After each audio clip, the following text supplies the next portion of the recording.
Selamat pagi, salam sahabat. Hari ini, Selasa 14 April tahun 2026.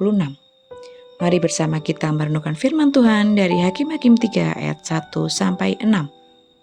Hakim-Hakim pasal 3 ayat 1 sampai 6. Demikianlah firman Tuhan, inilah bangsa-bangsa yang dibiarkan Tuhan tinggal untuk mencobai orang Israel itu dengan perantaraan mereka, yakni semua orang Israel yang tidak mengenal perang Kanaan. Maksudnya hanyalah supaya keturunan-keturunan orang Israel yang tidak mengenal perang yang sudah-sudah dilatih berperang oleh Tuhan.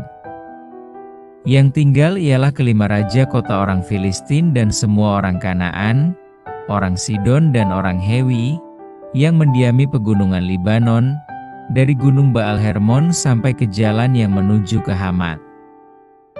Mereka itu ada di sana, supaya ia mencobai orang Israel dengan perantaraan mereka untuk mengetahui, apakah mereka mendengarkan perintah yang diberikan Tuhan kepada nenek moyang mereka dengan perantaraan Musa. Demikianlah orang Israel itu diam di tengah-tengah orang Kanaan, orang Het, orang Amori, orang Feris, orang Hewi dan orang Yebus. Mereka mengambil anak-anak perempuan, orang-orang itu menjadi istri mereka dan memberikan anak-anak perempuan mereka kepada anak-anak lelaki orang-orang itu, serta beribadah kepada Allah orang-orang itu. Dosa yang membawa ujian dalam hidup. Dosa membawa konsekuensi negatif yang harus kita tanggung.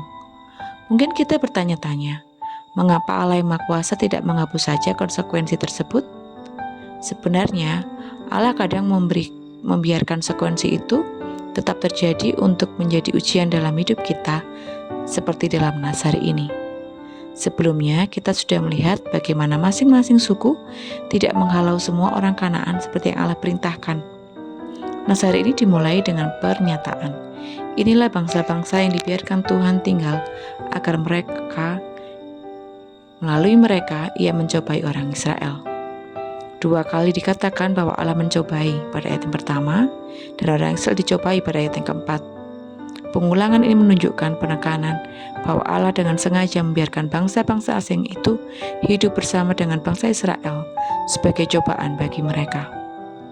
Cobaan pertama bertujuan untuk melatih generasi yang belum pernah mengalami peperangan di Kanaan untuk berperang, yakni untuk menumbuhkan keberanian dan kekuatan dalam menjalankan perintahnya.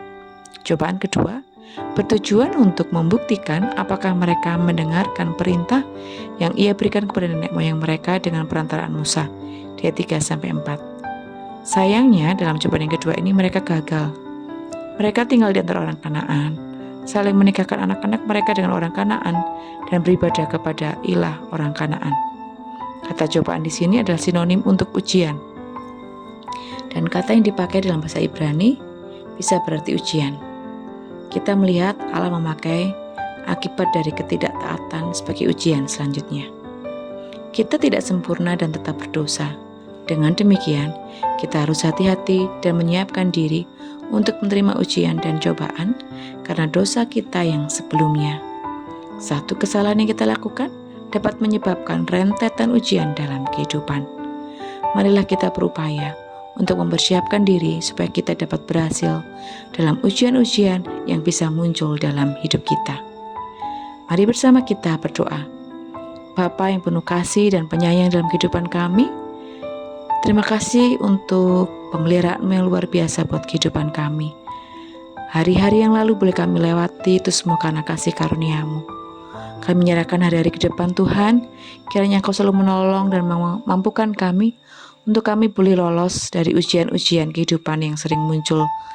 Mampukan kami Tuhan untuk terlepas dari cobaan yang kami hadapi dalam hidup ini.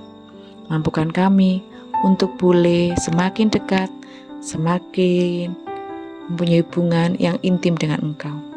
Kami rindu Tuhan, kami boleh menjadi anak-anak-Mu yang setia dalam setiap langkah hidup kami. Di dalam nama Tuhan Yesus kami berdoa dan mengucap syukur. Haleluya. Amin. Selamat beraktivitas, selamat berperang dengan ujian-ujian hidup kita. Tuhan Yesus memberkati.